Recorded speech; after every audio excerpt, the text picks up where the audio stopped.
made that mistake, and we live in a cancel culture where no one wants to make mistakes. Mistakes are like taboo in our culture, right? Like we're so quick to cancel people based on mistakes they made, like, oh, we're not rocking with you anymore. But there are literally no perfect people. Hey, cool friends, welcome back to another episode of the Cool Connection podcast. And if you're tuning in for the very first time, welcome to the Cool Connection.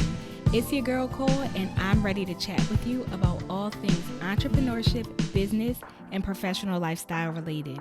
So grab your coffee, your tea, or your wine if you please, get comfy if you can, subscribe if you haven't already, and let's get started. Welcome to Cole's World.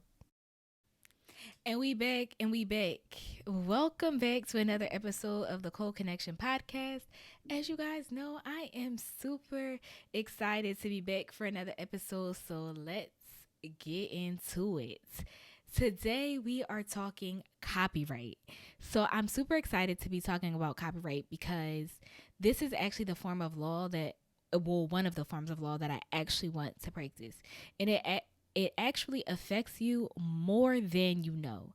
So copyright is actually a form of intellectual property that protects original works of authorship that are fixed into a tangible medium.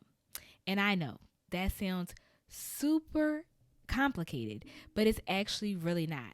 So when you think about it, it's everything probably that you really do, right? So like when you write in your journal, that work can be copyrighted. When you write a song, that can be copyrighted. When you take a photo, copyrighted. Videos, literature, speeches, website content. Like even this podcast is something that you can copyright. And so basically, when any of those works are like fixed, which means like put into a tangible medium, and of course it's the law, right? So it can get complicated, but those items can receive copyright protection. Some examples of common things that like aren't really copyrighted are like titles, names, facts, words, fonts, like little short sayings, or even like ideas, right? So copyright protects the work, not specifically the idea. But if you do have something that can be copyrighted, which you probably do in your daily life, you actually get these cool rights granted to you, which is like you can reproduce that work, you can prepare a derivative work. And what a derivative work is kind of like if you had a book and you wanted to make it into a movie. You had a song and you wanted to do a film off of it. Those are like two things that are like derivative works. You can also distribute copies of your work. You can publicly perform it. You can publicly display it. So like if it's a painting, you can hang it up. You can do a lot of different things. There are a lot of rights that are granted to you by having the copyrights to something. Some more things that aren't protected are probably like improvisational speeches, sketches, different dances, those type of things. So once you establish something that you can copyright, you own it, right? And so like you can even own it with more than one person. The person who fixed it owns it. So like let's say you and your friend wrote a song. You both have copyrights in that song. Let's say you and your friend did your logo. You both have copyrights to that logo. And then that leads me to discussing the most common content that is actually not owned.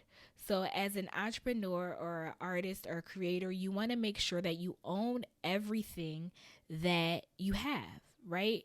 And so a lot of times you had someone do your logo for you or take pictures for you or do a video for you. And when you had people do that work for you, you actually don't own it.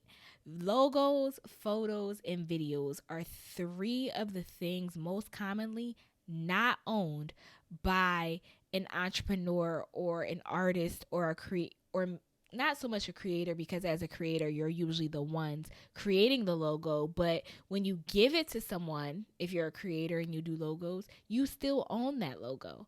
And a lot of people don't know that. And so there are things that you can do to transfer the copyright to who is supposed to be the owner. And we will get into that in another episode. But that's kind of the basic background of what copyright is. And so why it's important in today's episode is because, it's a cold world, okay, real cold world. And the cold world portion of this podcast is where we discuss or we relate current hot topics to real world situations. And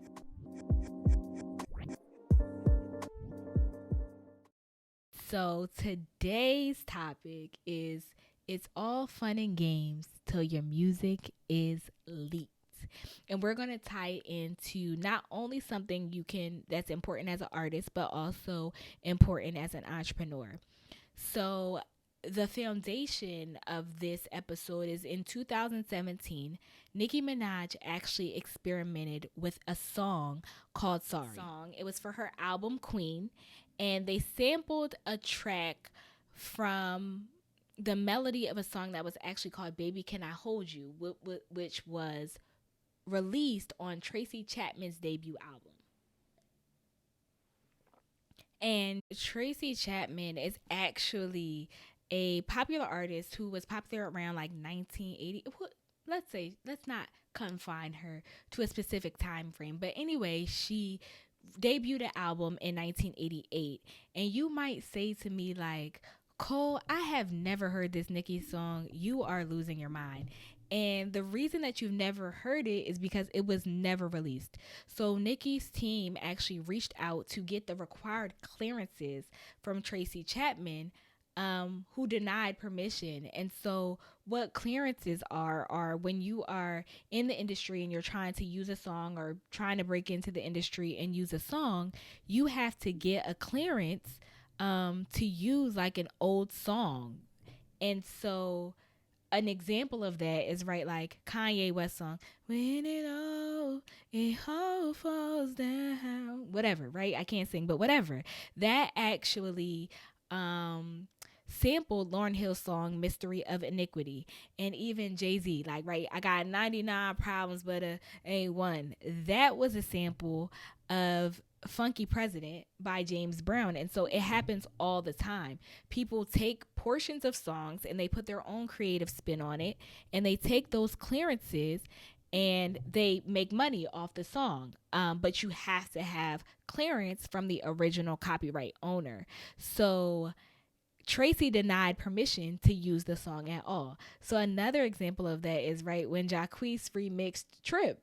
And it was a whole big thing because everybody loved his remix on Trip. And LMA was like, no, you can never use this song. And it was pulled from SoundCloud and YouTube and a whole bunch of different places. It's because he didn't have clearance to remix the song. And so to bring that back in, Tracey denied permission, but Sorry was actually still allegedly leaked to the media. So it was played on Hot 97, which is a popular New York station. DJ Funkmaster Flex later posted on social media that Nicki gave him the track. Why he did that? I think maybe because, it couldn't have been leaked. There was no clearances. So maybe he covered himself by saying that Nicki gave him the track. Maybe he didn't. I don't know, but seems a little sketchy. So in the lawsuit, Tracey actually alleged that Nicki infringed on her copyrights by both experimenting with the song and releasing it. Tracey claimed that Nicki wasn't able to sample this song because as the copyright owner, she had the right to make the derivative works. And in this instance, the derivative work was the remix to the song. So that was super interesting. So basically, Tracey was saying because it was her song, nobody should even be able to experiment with it, like not even in the studio. And the judge was like, hold up, no, that's not it.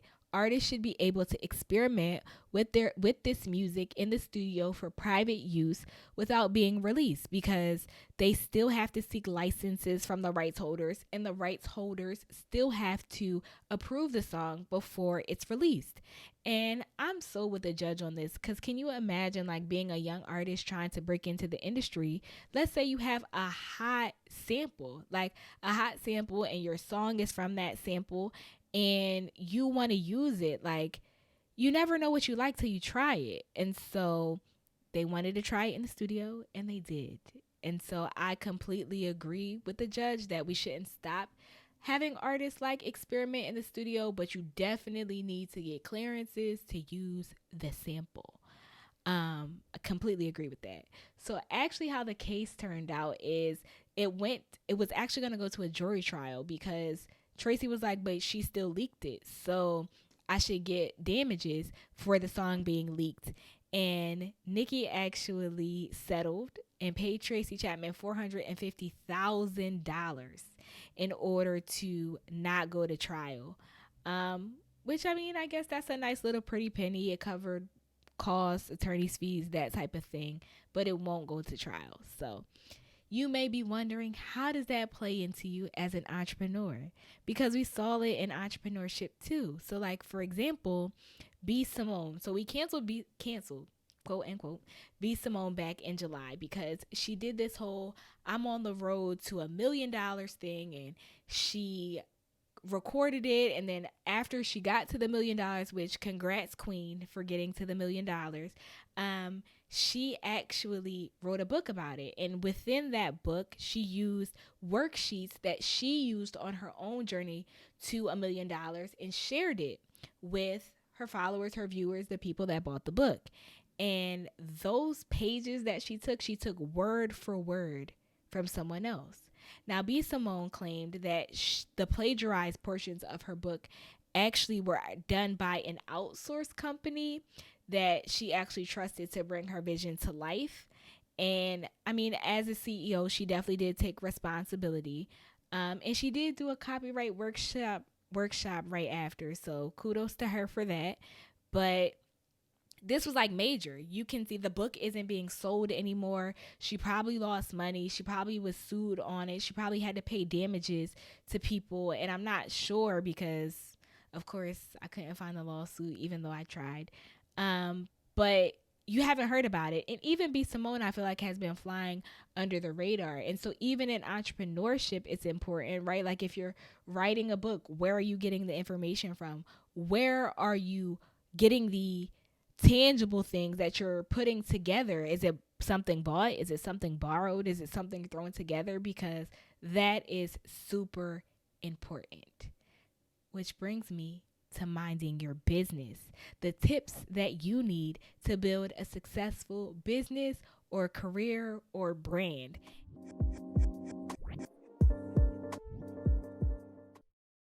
And my first number one suggestion of the day is to build a team. Collaboration is so important. Nicki had a team helping her fight the suit with Tracey Chapman. Tracey Chapman had a team helping her file the lawsuit for Nicki. B-Simone had a team. I know she probably wishes there were better people on her team who knew a little bit about other things. But building a team is so important, because you can place team members in what your area of opportunity is. So to build a team, my first recommendation is to identify your weakness and start there, right? So like, what are you not good at? Is it photography? Is it videography? Is it content managing? Is it your social media page? Wherever you identify as your area of opportunity, start there and build there. A team doesn't always mean hiring the person, right? Sometimes it just means outsourcing the work. Like, I know someone who's a virtual assistant. I'm going to outsource assisting duties to them. I know someone who's a videographer. I'm going to outsource videography to them. Like, not hiring these people and putting them on your team, but making them a contact or connect for when you can't, or when you need help, or when you need advice. Um, and when you outsource, make sure you're working with that person, right? Ask questions because general knowledge can never hurt. Like, know a little bit about everything. You will hear me say time and time and time again that knowledge is absolutely, completely powerful. Knowing what you're getting into, knowing, how it works to some extent, right? Like, you don't want to hire an accountant and know absolutely nothing about accounting because let's say your business, starts losing money or like they take your money and go to Florida. Like, you want to know a little bit about it, and it's okay to ask those questions. You never want to stop learning. You want to pay attention. And I think that building a team is important because those people also have experiences and you can learn from not only others' mistakes, but the mistakes made by people maybe even within your team.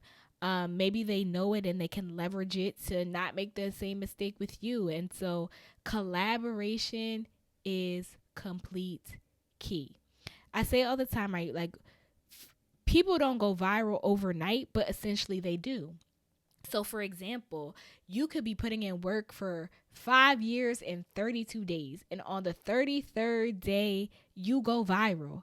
And you want to have these systems in place and these people in place that can help you and pour into you. It's so important to surround yourself with people who not only know what they're doing, but know where they're going. And even if they don't see your vision, if they can see the vision for the specific portion that you outsource to them, why not leverage it? And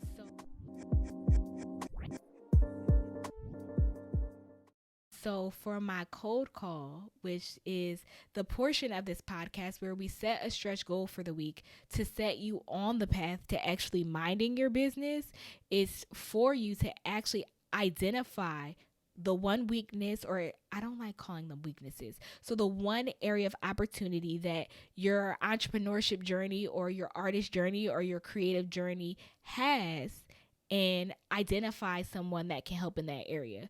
So whether it's social media or marketing or accounting or organization, identifying someone in your, maybe not even in your immediate circle, maybe it's someone you comment back and forth with on Instagram, reaching out to them, asking them questions, getting recommendations. It's not going to always be comfortable reaching out to these people, but it's necessary, right? Sometimes it's not comfortable, but it's completely necessary to help you build the foundation that you need to be successful.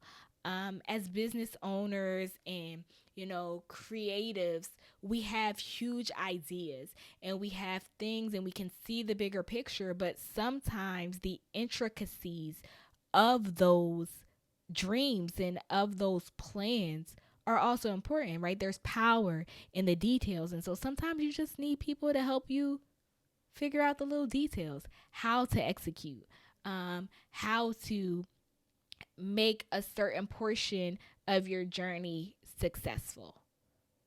Which brings me to my motivational moment. Okay. Okay. So, in my motivational moment, I'm providing you insight and motivation to take you to the next level before I release another episode. So, today, my quote is, "It's not how we make mistakes, but how we correct them that defines us." Rachel Wolchin. And she's an author and blogger, and I haven't been able to tap in and see what she's really about. But this quote spoke volumes to me, right? Because there are a lot of hard places. There's hard places in artistry. There's hard places in entrepreneurship. There are hard places in life. And in these hard places, you're bound to make mistakes because nobody is perfect, right? There is no person walking this earth that is perfect.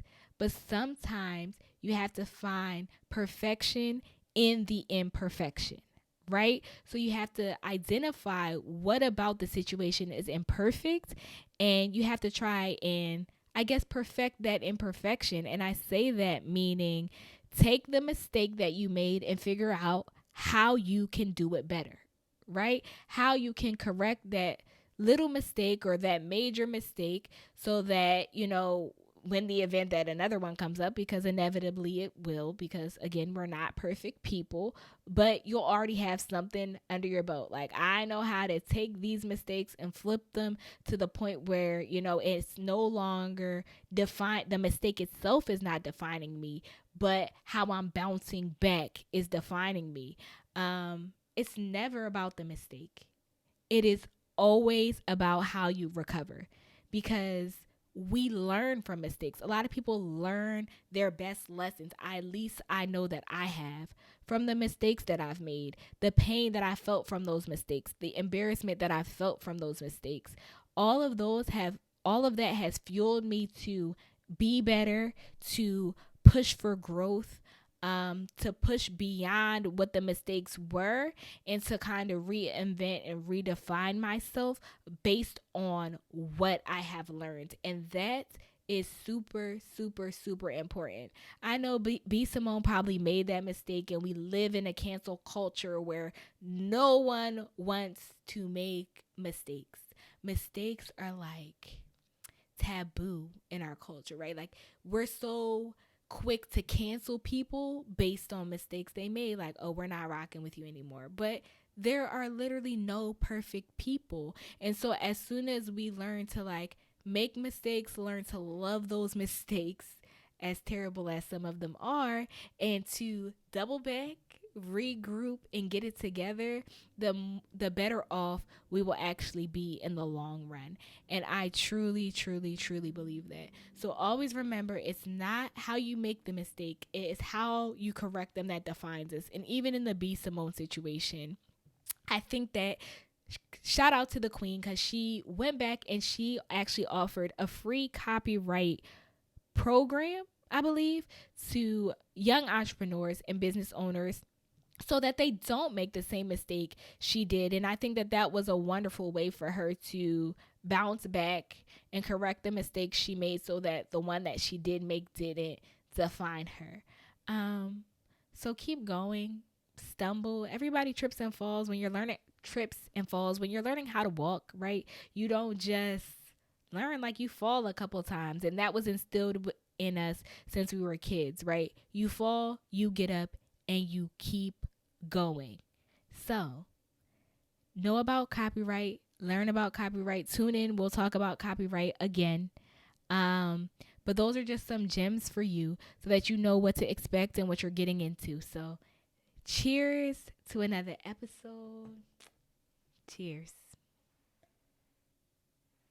And as you know, it's a cold world. Okay, real cold world. Have a wonderful week, guys. Talk to you soon.